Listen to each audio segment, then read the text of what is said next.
We appreciate you taking the time today on your Monday evening to be part of this important conversation about the FY27 budget.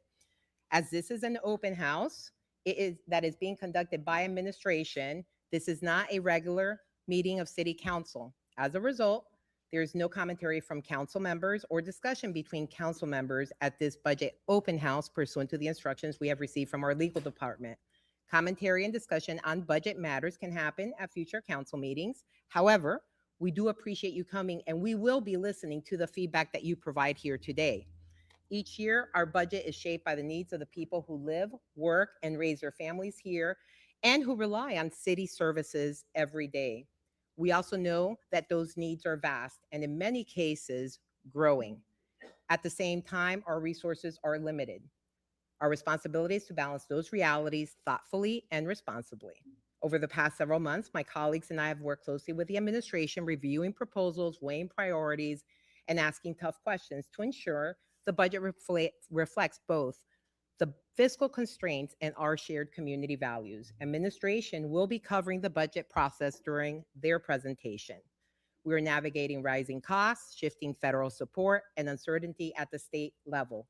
In that environment, we must stay focused on what matters most: keeping St. Petersburg safe, resilient, and moving forward.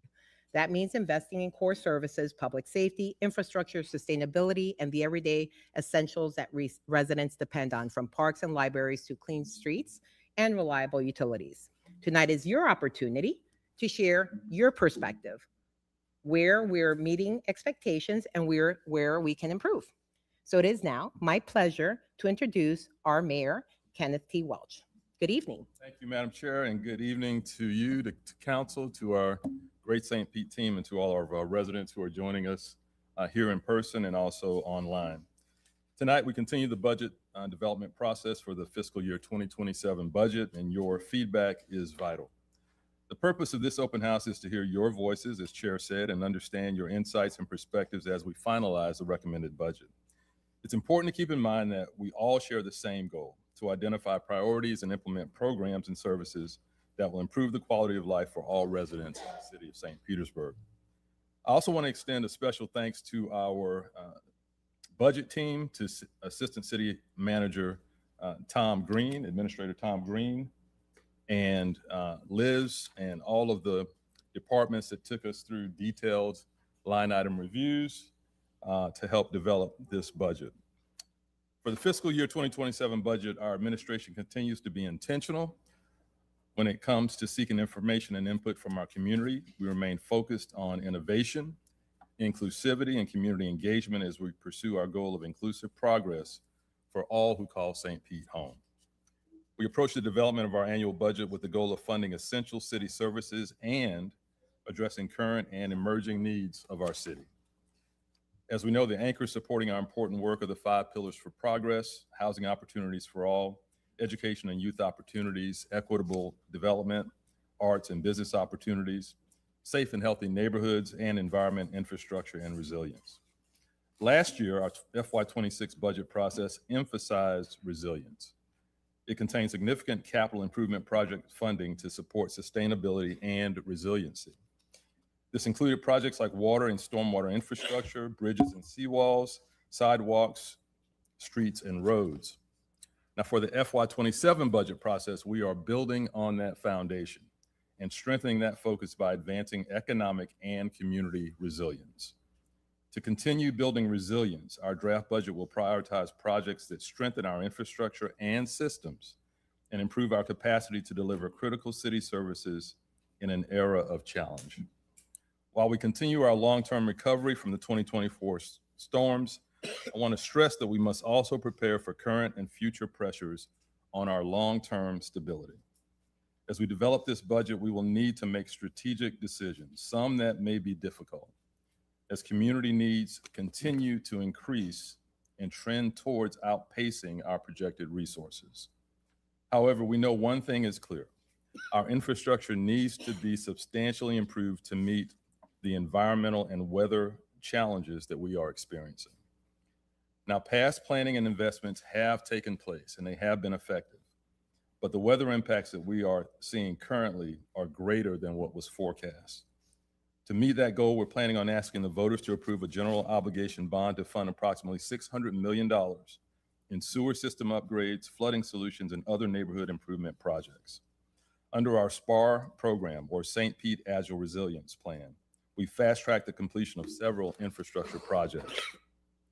But the resources needed to make a more substantial impact to meet more of the objectives of the Stormwater Master Plan require a higher level of funding, and we need that funding now in the near term. The proposed bond funding will allow us to move forward more rapidly on the infrastructure improvements we need to handle the impacts of sea level rise, extreme weather, and flooding. And ultimately, we can't rely exclusively on water and sewer rate increases to fund these projects. We want to keep increasing our overall resiliency, and we believe that SPAR is critical to achieving that goal. Now, in addition to our overall resiliency goals, our draft budget will continue to prioritize programs that align with our pillars for progress. While there have been many legislative changes at the state level within the last year that are requiring us to reevaluate our budget priorities, we remain committed to developing a budget that works for all of our residents and ensures that everyone has the opportunity to succeed in our city. In a few minutes, you'll hear from the city's budget director, the queen of spreadsheets, Liz Makovsky. Liz will share detailed information about the proposed draft budget and provide more information about the programs our budget will invest in. Every year, we hear from individuals who are wondering how to get involved in the city's budget development process and how to express their budget priorities. And that's why we host this Budget Open House event. This event is an opportunity to share your thoughts and priorities as we refine the draft budget. So again, thank you all for joining us. We appreciate your partnership and look forward to hearing your thoughts and feedback tonight. And remember, we are St. Pete. Madam Chair.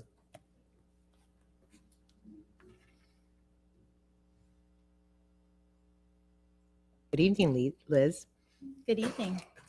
Before I get started, we're going to show a quick video.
Good evening, everyone, and thank you again for joining us for the City of St. Petersburg FY27 Budget Open House. My name is Liz Makovsky, and I'm the city's Director of Budget and Management. Before we get into the public comment section of tonight, I'm going to go over a little bit of the FY27 preliminary budget process. Building a budget is about priorities, and the city's annual budget development process is a balance between our numerous priorities and our limited resources. And as the mayor mentioned earlier in his comments, the budget process is centered on ensuring our resources are deployed along one of the mayor's 5 pillars for progress, which are in turn guided by the 6 principles for accountable and responsible government. Our goal on an annual basis is to ensure that the citywide investments we make support our vision of being a diverse, vibrant city guided by principled progress and intentional inclusivity, where innovative partnerships and ingenuity create opportunity for all. Last year's budget process emphasized resilience, and for the FY27 budget, we're building on that foundation and strengthening that focus by advancing economic and community resilience as the city continues to recover from the 2024 storms and prepare for current and future pressures on our long-term stability. The city's budget development process is dictated by state statutes and city ordinance, and we have developed a series of internal processes that allow us to meet all the deadlines prescribed by law. Starting back in December, we began the planning phase for the FY27 budget, And at that point in the process, we're working in 3 different fiscal years, having just completed FY25, City Council recently adopting the budget for FY26, and planning for FY27. Then in January, we had the City Council's Priorities Committee of the Whole, which is a chance for City Council members to share their priorities and with the public and city administration. Also held in January and February are the kickoff meetings that start the formal budget development process. At these meetings, the budget department provides information, direction, training, and important budget dates to the city departments. Next, departments complete internal reviews of their budget, and any changes to the budget are organized into proposals, which are prioritized and then submitted to the budget department. After budget reviews, the department submissions, we hold line item review meetings, and each department meets with budget and city administration to review and discuss their proposed budget. During this process, proposals are further prioritized in an effort to ensure that each is aligned with the mayor's pillars for progress. Annually, we hold a budget open house where the public has an opportunity to participate in the budget process by sharing their thoughts and priorities with the city. And this year's open house, like last year, has been scheduled earlier in the budget process than previous years. After the open house is held and the line item review process completed, we have committee of the whole meetings with City Council to report on the progress we have made and to solicit input and direction from City Council. The CIP Committee of the Whole is scheduled for April 23rd and the Operating Committee of the Whole on May 7th. Other important dates in the budget process include in late June, but no later than July 1st, we will receive the certified values from the Property Appraiser's Office. Then on or before July 15th, Mayor Welch will submit his balanced budget recommendations to City Council. And then at the July 23rd City Council meeting, we'll set the tentative millage rate and public hearing dates for the FY27 budget. There is a committee of the whole on this recommended budget scheduled for July 30th. And besides tonight, we'll continue to have other opportunities to provide input on the budget, including the 2 public budget hearings scheduled for September 3rd and September 17th. And then October 1st is the beginning of FY27. The key areas of investments planned for the preliminary FY27 budget are aligned with the mayor's five pillars for progress. Under the education and youth opportunities pillars, there is funding to continue programs such as the Mayor's Future Readiness Academy, year-round youth employment program, our youth development grants, hands-on after-school programming, the Boys and Girls Club Prosperity Pathway, and literacy and STEAM programs.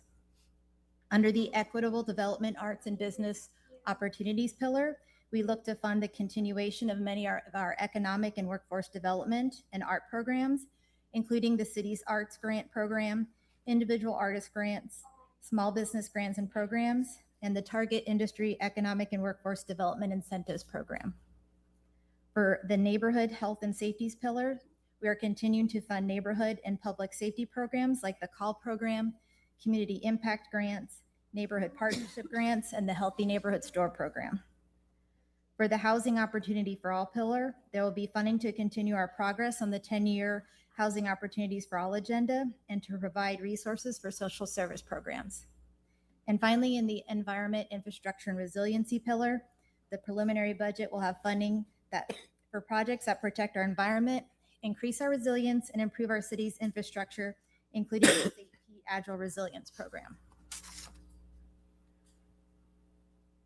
There are some key investments on the capital improvement budget. They include water and stormwater infrastructure, including the SPAR program.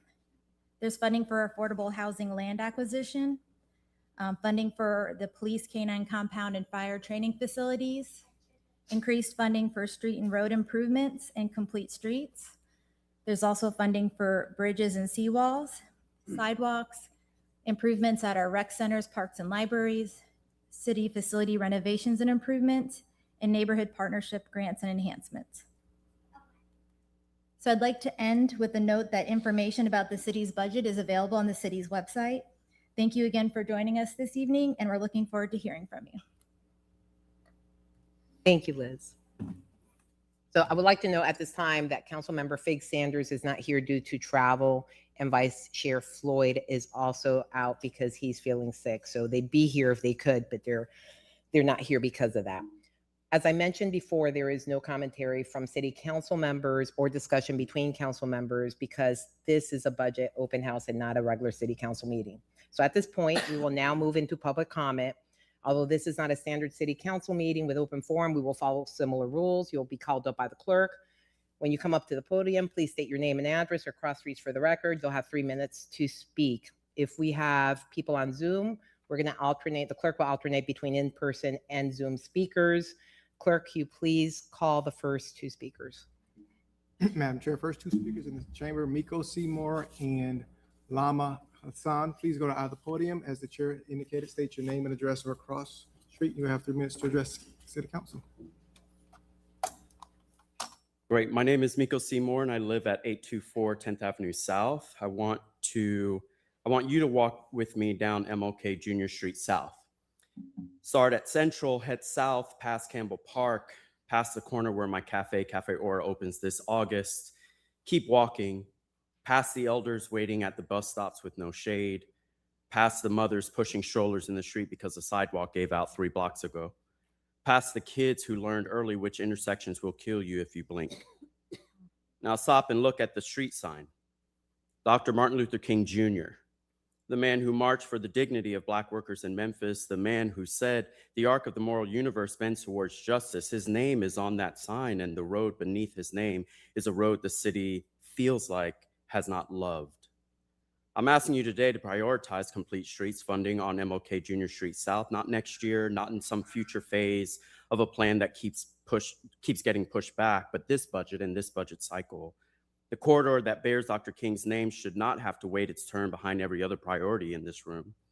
And I'm also asking you to keep investing in South St. Pete neighborhoods that built this city and got the lease back. Rosa Park, where I serve as president of the neighborhood association, Campbell Park, where generations of Black St. Petians made a home out of what the city would not give them. These neighborhoods do not need pity, they need sidewalks. They need crosswalks, they need streetlights that work and curbs that meet ADA standards and bike lanes that connect to somewhere worth going. Now, I've grown up in public housing raised by a single mother, and I know what it feels like to live in a neighborhood the city forgot. And I'm raising a daughter in a city I believe is way better than that. So put money where the name is. Put money where the people are. Thank you so much.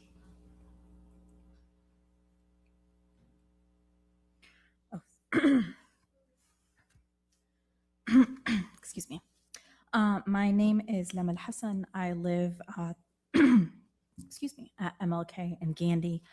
I am a member of the Bay Area Dream Defenders, and we've come out to talk to y'all before and talk to you about the conversations that we've been having with folks out in the streets, where we're talking to them about what do they need to address gun violence. And even in conversations that we continue to have today, one of the top answers that we hear is youth programming. So I'm here today because I want to make sure that the Save Our Streets proposal that we've sent to all of y'all is included in this upcoming fiscal year. We've been told by the mayor that there is enough money in the budget to go around, and we want to make sure that we see that reflected.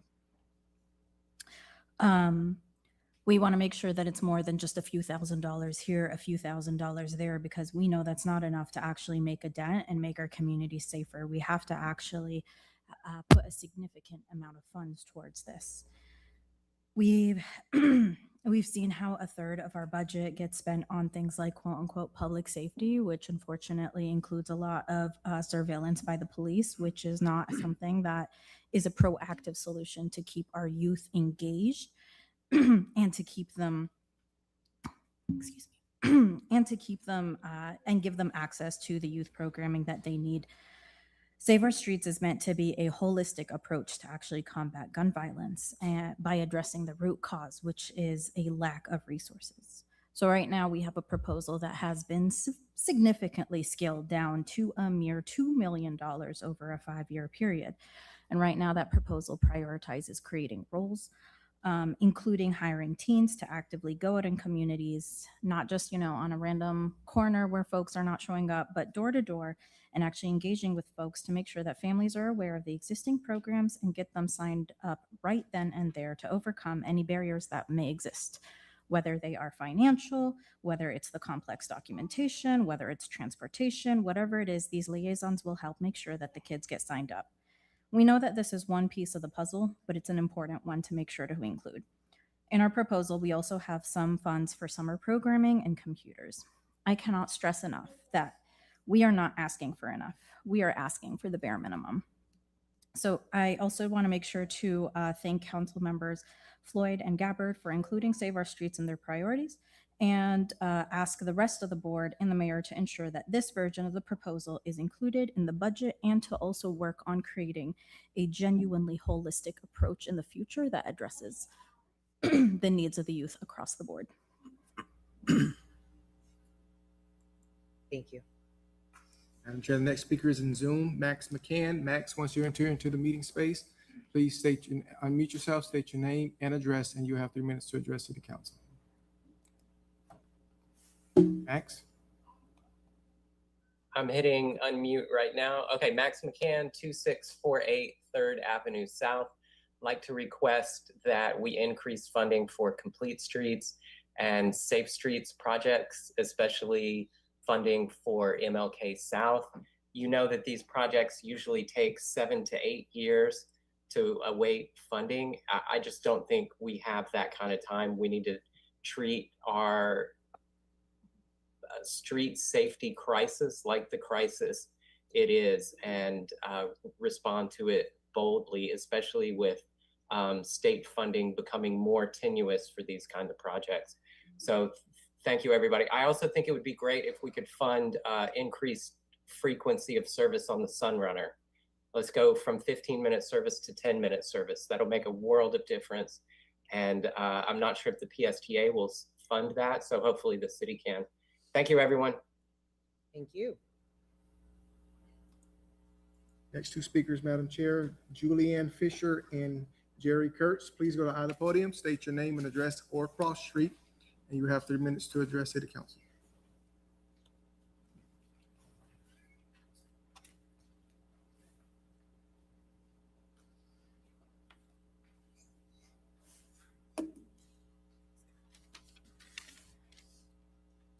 Anyone can start. Okay. Hi, my name is Juliana Fisher. I'm at 1227 Jungle Avenue, and I'm the president of the Jungle Prada Neighborhood Association, and here on behalf of the households in Jungle Prada, as well as a formal partnership that is formed between Azalea, Crossroads, Holiday Park, Jungle Terrace Civic, and neighborhood associations spanning thousands of residents in Western St. Pete. Residents are coming together to ensure the Jungle Prada Park Pier is replaced at its full length and existing location. It's important to us that this pier be replaced at its existing length and size, even if it takes longer to gather funds, get approvals, or extend permits, versus rushing the project for a less desirable finished product, such as a smaller structure.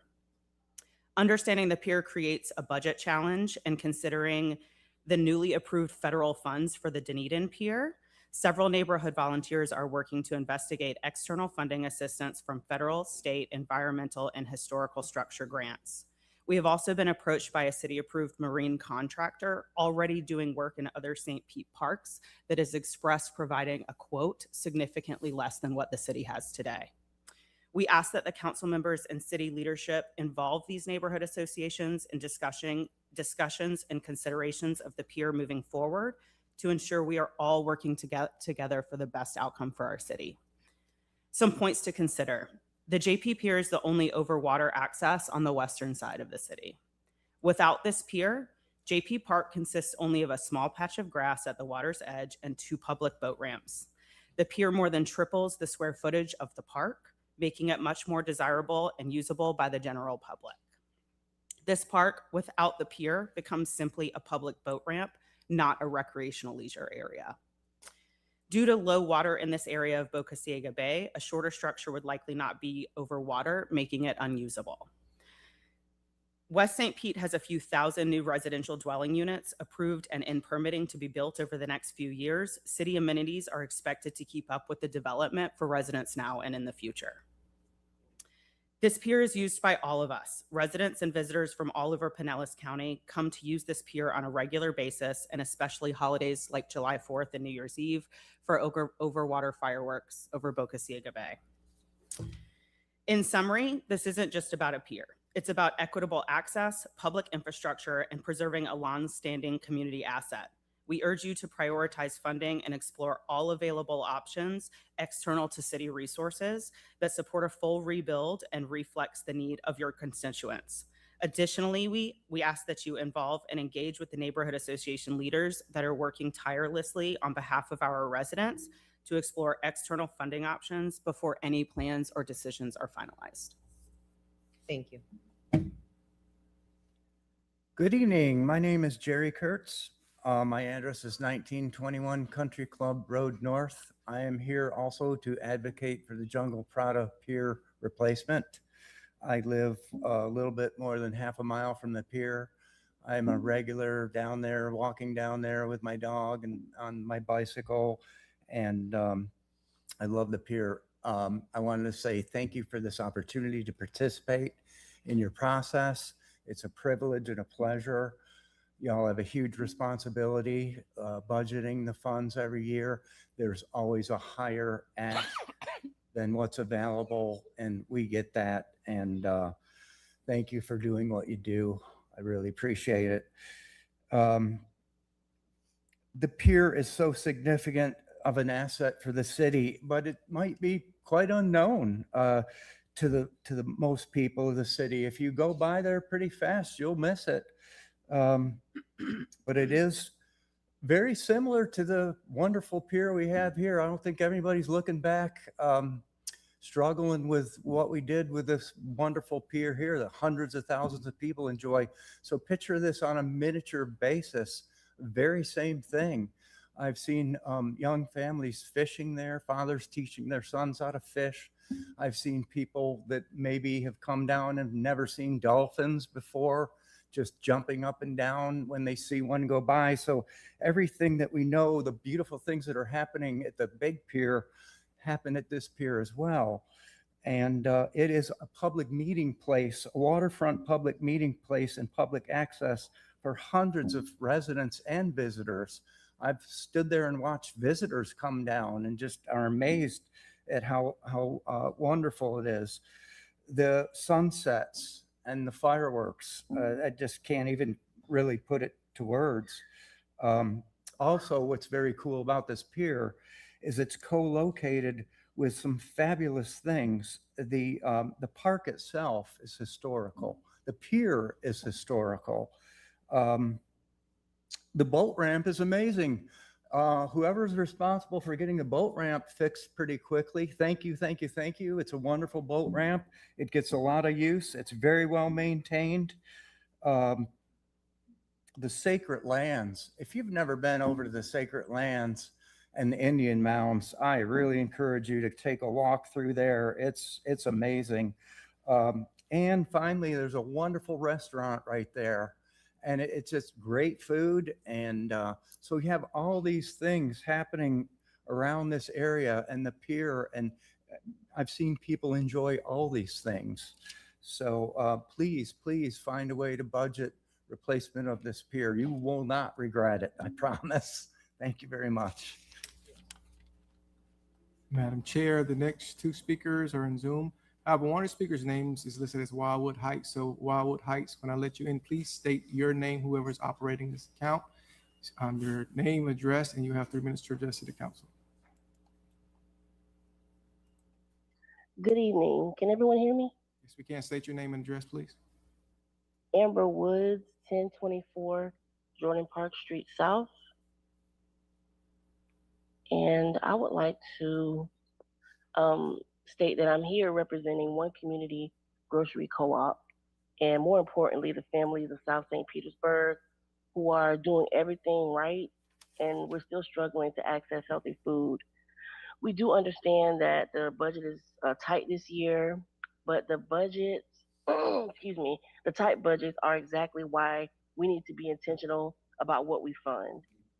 Food insecurity is not a side issue, especially for us.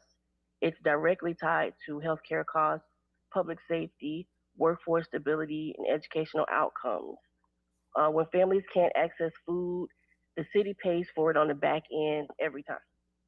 Our co op is not asking the city to carry us, we're asking the city to invest in a solution that is community owned, already in motion, and designed to reduce long term dependency on public systems. Even with constraints at the state level, including limitations around Department of Government efficiency, the need hasn't changed, but the urgency has. We're asking for strategic investment, not charity, so we can continue building systems where the community feeds itself, sustains itself, and stabilizes itself. Thank you. Next speaker in Zoom, Holly Dong, please, once you enter into the meeting space, please unmute yourself, state your name and address. You have 3 minutes to address the council. Holly? Please unmute yourself. Hello. Hi. Hi, my name is Hong Nam Dong, and I live here in St. Petersburg. Address is 5210 43rd Avenue North, St. Petersburg, Florida. I'm with the Youth Defenders, and I'm here to speak in support of demands of safer streets to increase funding for our youth program. Growing up, my parents worked all the time for us. They did their best, but they were not always home. I watched my older brother get into gangs, not because he was a bad kid, but because there were not enough safe spaces to support around him. My path was different. I was able to attend an after-school program at the Asian Neighborhood Camping Center. That space gave me structure, care, and stability when I needed it most. It helped me to keep on a different path, so I know from my own life that youth programs work. I also see that there are so many organizations in St. Petersburg doing this work every day. They are showing up for young people and helping kids keep safe. They just need more funding and trust the city to continue and grow. And when we invest in youth, we are preventing harm before it starts and building long-term safety for the whole community. Last year, the city increased the policing budget to about $10 million. I am not against public safety, but I do believe that we also need to invest in earlier prevention programs and youth programs. I am asking the city to prioritize funding for youth programs, especially the organizations already doing this work in our community, because every young person deserves that chance. I know from my own life that it can make great changes. Thank you. Thank you. Next 2 speakers in the chamber, Madam Chair, Lauren Hubbard and Kristen Elrick. Please go to either podium, state your name and address for the record, or cross street, and you have 3 minutes to address City Council.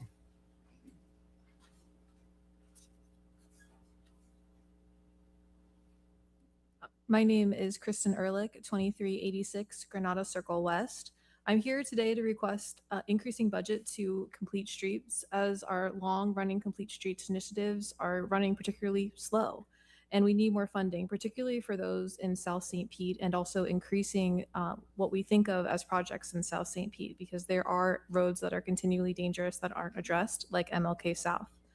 These projects need to be in long-term planning initiatives, but we need to address them sooner. In particular, I also request a budget to complete the 31st Street South Complete Street Study and a funding initiative to fix the most dangerous portions of that road before another life is lost or someone is seriously injured. I also suggest working on creative solutions with funding. In particular, one area of concern is the Lakewood Trail Connector, which is an area between 31st Street South and 34th that runs underneath 275. This project could be funded in combination with FDOT's Safe Routes to Schools program in partnership with Maximo Elementary, but the city needs to take initiative to help the elementary school with this process. It is a very arduous process to complete. There is also currently an abandoned building sitting on the end of this lot that makes the area more difficult. The city could think about purchasing this to open the trailhead and make it safer in not only sightline, but access. children cross to school underneath this underpass, and is one of the only ways to get to Maximo Elementary. And it's also the way to get to the Skyway Marina District, as well as the new Spark Line investment. We have spent so much money on the Spark Line, the city has, and we need more people to actually have access to it. So my suggestion is to think about funding the trail connector and think about funding the other Complete Streets initiative. I think if we think holistically now on smart solutions combined with FDOT, maybe private investment, we can address these complete street solutions much sooner than we've historically been able to. Thank you. Thank you. Council members, my name is Lauren Hubbard. I'm the Executive Director for the Skyway Marina District, and I am here in front of you as a mother, as a community advocate, to talk about a trail that I walked today in the middle of the day.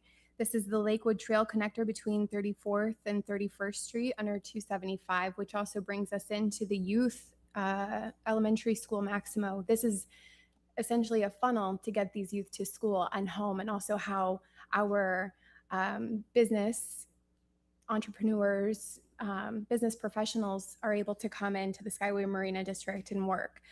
So this is essential for many reasons, but ultimately because we're an ecosystem. And the Skyway Marina District is a part of that. And what we're asking is, we often hear people say we're building the plane while we're flying it. And I don't know about you, but I wouldn't get on that plane. That sounds a little unsafe. So before we continue to lift off and amplify and elevate the rest of the city in a way that we're seeing development rise, I ask us to pause and step back and connect on the things that we started before we continue to build on other projects. And I think that would really mean that securing this infrastructure where there's current syringes left over, where there's people laying, where there's fenced off, it's saying you're not welcome here. And in St. Pete, being a trails town, as of 2025, we need to have access for our youth, for our business members, for our residents, for our districts to be complete.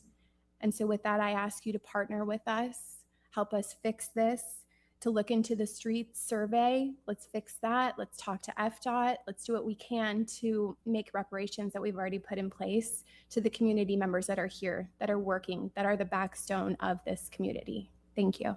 Thank you. Next two speakers. There's two speakers, Franklin Alves and Courtney Burtz. Please go to either podium, state your name, address, or cross street, and you will have 3 minutes to address City Council.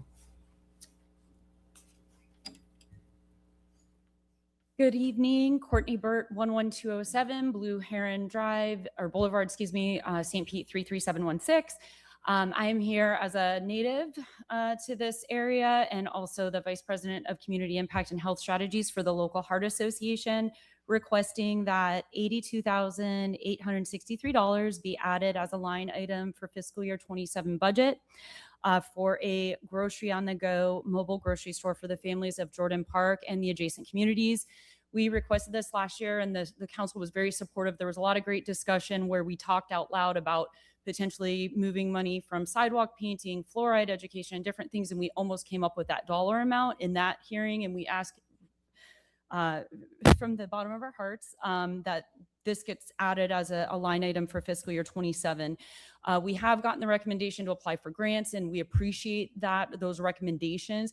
However, this is a project that will have really big positive influence for the families of these communities, and we don't want it to just be added for a year and then lose the grant funding, which is why we are so persistent about this being added as a line item in the budget. This grocery store will not only improve the purchasing power for those families by accepting SNAP benefits and doubling them for fresh produce, it will remove transportation barriers by bringing a grocery store to these families twice a month right to their doorsteps. It will also improve access to these families to other beneficial resources to enrich their lives. The Heart Association has committed to allocating resources like blood pressure devices, CPR education, and we have a lot of other partners which will be sending letters of support to everyone in other areas, bolstering financial literacy, health wellness. We have banking partners. Pretty much somebody from every sector has committed to helping really bolster the success and the comprehensive nature of this initiative. The return on this investment it will be incredible: reduced medical resource utilization, improved productivity in the workplace and academic settings, and really just helping bring the community together and enhancing connectedness. Mayor Welch mentioned, this really being a focus on economic and community resilience. And I can't think of a better initiative that will really not only impact the health of the neighborhood pillar, but really all the other pillars that is so important to this community. So thank you very much. And we'll be sending other information to be supportive of this. Thank you, guys. Thank you. Hi, Council. My name is Franklin. I live at 1026 9th Avenue South. I'm here to advocate for two specific things. The first one is increasing in youth funding for our kids. Living in Campbell Park, too often our CSO comes with reports of, gun violence, carjackings, things like that. All of them are happening with kids. We need to invest in more opportunities to be able to have resources that go to parents' house, help them with signing up with programs. The same thing we've talked about with the South CRA funding abilities. Need to be able to find a way to get those resources to people's houses to help them and remove a lot of those barriers that they're experiencing. There's a lot of really great programs out there for youth, and we just need to invest in those and keep getting those to people's houses. The other priority that I have for us today is investing in complete streets. An enormous part of building community is our access to mobility and being able to move with dignity within our communities, meet our neighbors, and go around. Some of the coolest experiences I've had have been with interacting with neighborhoods along the trails or neighborhoods that have protected bike lanes, Crescent Lights, Magnolia Heights. All of them are so proud of the infrastructure that they have. That is a big part of their community to be able to get around and move in their neighborhoods with safety. We need that across all parts of our city, especially in South St. Pete. We're doing a lot of studies that say the exact same thing. The Southside Mobility Study says we need a crosswalk on 14th. The 13th Street Heights plan says we need a crosswalk on 14th. The Complete Streets plan says we need a crosswalk on 14th Avenue South and MLK.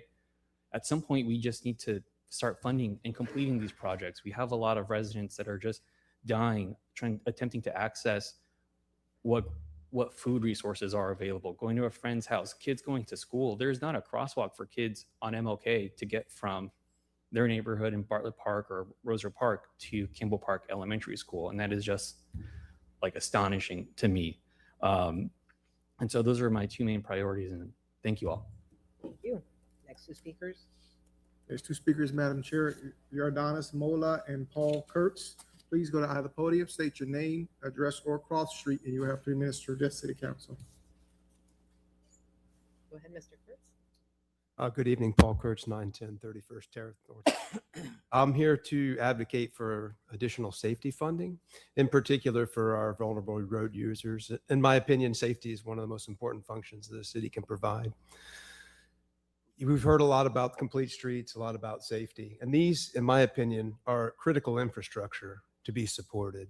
So I'd like to first thank the council for having every single person on here have in their budget priorities list something for safety, complete streets, sidewalks. That's fantastic. So that sends a loud and clear message, I think, to all of our residents that safety is a priority. So I'd love to see that these important safety initiatives get funded to a higher level. Thank you. Thank you. Hi, my name is Yardanis Mola. I live at 2000 Guinea Boulevard North, St. Petersburg, Florida, 33702, and have been a resident of St. Petersburg for almost 6 years. In addition to some other folks I have mentioned here today, I'm here to support the demands of the Save Our Streets campaign to fund more youth programming and as well as outreach for those programming. As we all want to stop violence in our communities, we want to make sure that our budget reflects that.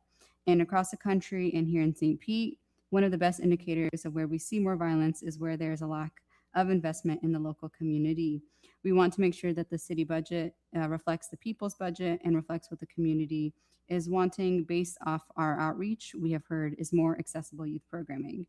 While we know that there are organizations as well as the city that are hosting various programming, many people in the neighborhood have mentioned that they still don't know about them or know how to access them.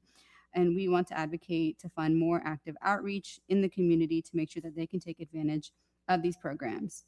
We want the city to invest in more paid positions to expand its current engagement outreach to the community to boost awareness and the use of the programs available in them. Like I mentioned in various city council meetings prior, we have met with both the mayor and city council, and out of those ideas or out of those meetings came an idea to hire youth directly themselves to help with the initiative to conduct outreach, to reach both young audiences and give the youth better leadership skills that they can utilize in the job force. Last fall, we attended a gun violence awareness walk in St. Pete led by the community based on community members who've lost children or other family members and friends due to gun violence. And during that, one of the mothers whose teenage son was killed by gun violence shared that she did not know how to help her son or what program she can involve her son in. According to multiple articles and studies, such as those written in the Journal of Urban Health and Official Journal of Society for Prevention Research, show that youth employment programs are a promising intervention to reduce crime and violence. Cities like Baltimore and New York have already shown successful programs to reduce violence in the community, such as New York City's crisis management system, which includes an anti-gun violence employment program for seasonal employment for young people between the ages of 14 and 24 to support things like community canvassing, data, research gathering, community outreach. These are things that are directly in line with our updated proposal to hire young people themselves to engage in the community about youth programming and other opportunities. There needs to be more investment in youth programming and investment in comprehensive outreach to advertise and engage the community. That is what the community is asking for, and we're asking city public officials to prioritize the needs of the community and champion for this investment. Thank you. Two speakers, Madam Chair, Justin Cornoyer and Kate Johnson, please go to either podium, state your name, address, or cross street, and you will have 3 minutes to address City Council. Hi, everyone. I'm Justin Cornoyer. I reside at 1026 9th Avenue South. I'm here with a lot of other folks here to talk about complete streets, particularly for MLK South. I was here for the last budget meeting where you guys talked about your priorities. One street, two realities. MLK North has seen a dramatic reduction in crashes for all road users. MLK South has seen an increase. 16 people have lost their lives or had their lives severely altered and have disabilities now outside of cars, pedestrians, and bicyclists. It's just as bad for people in cars too. So we're ready to see some funding for MLK South, as well as 5th Avenue South and other high injury network streets in our city. So I think this is the year that we're gonna see it happen. Thank you so much. Hi, my name's Kate Johnson. I'm also here to talk about complete streets and how important it is to us on the South Side. I am a small business owner in the area. I've owned my own company for 11 years now, and I'm starting a brand new small business at 914 MLK South. It's going to be a bookstore. In that building is a collective of businesses that's going to come in all at the same time. It's the same place where Cafe Or is going to be, and it's the same place where we're going to have coding for kids, where kids are going to be able to learn. It's going to have activated spaces, and that's how we help our streets. One of the things that's most important about the area is that it's not very walkable at the moment. As you come up to it, you can't get to it without almost getting into the street. We go out there and walk and see our space, and we have to really pay attention to where we're at. So our front door is literally on MLK. Being able to have complete streets funded on the South Side is going to increase our walkability, the neighborhood's walkability, as far as being able to access the different businesses. And as a business owner, I'm going to be putting in $250,000 of my own business, of my own money for this business, as well as John Barquette, who's doing the Looking Glass initiative, and he's going to be putting in $3.5 million of his own money. So if we can get the budget to reflect something similar, it's the best time to activate this South Side, because we're also activating it as neighbors in the community. I live there. I want my kids to be able to walk to school. We watch kids get off the city bus and try to cross the street right there, and it hurts my heart that they're actually running across the street with no crosswalks. So it's important on all aspects, as well as a business side and an activated neighborhood side, and as one of the last affordable neighborhoods in the city. This is where our community is living. This isn't where people are just coming in from out of state and buying up real estate. This is where our community lives. So it would be nice to have the budget spent on the South Side as well. Thank you. Thank you.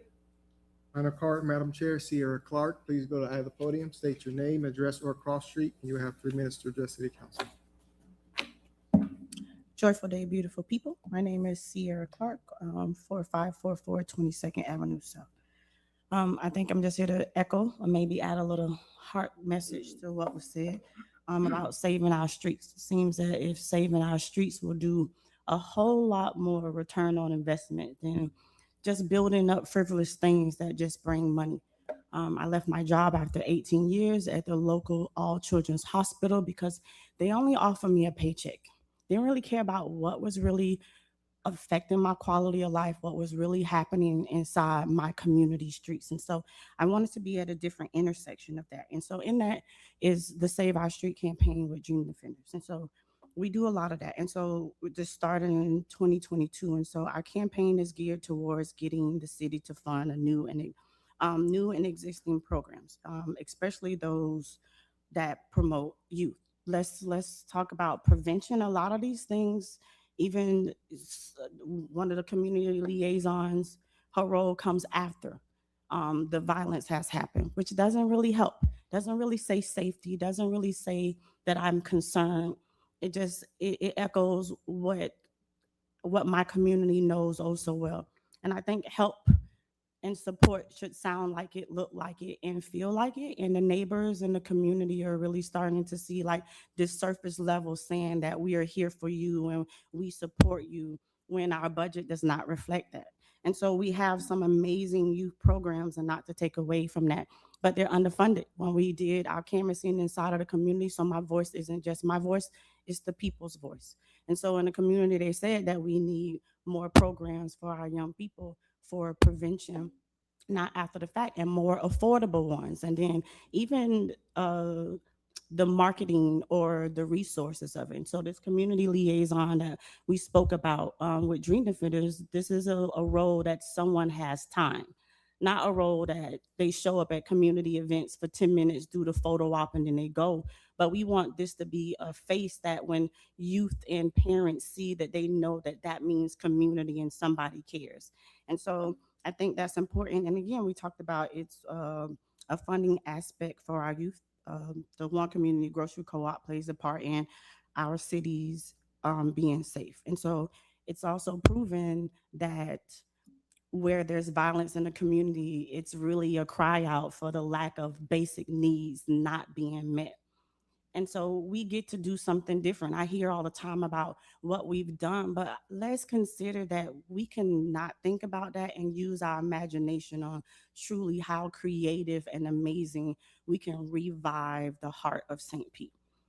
I feel like a building that we build up can say that it's going to be here in 10 years. I don't even know if I'll be able to afford to stay here in 10 years. Thank you. Save our streets. One more speaker, Madam Chair. Claudia Rodriguez, please go to either podium. State your name and address for the record. You have 3 minutes to address City Council.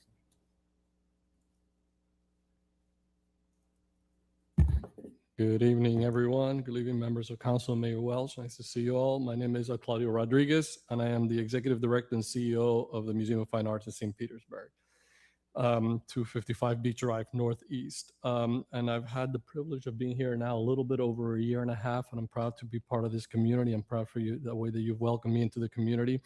And I am here to speak on the vital importance of continued municipal supports for the arts, an investment that returns far more to our city than can be measured on a balance sheet.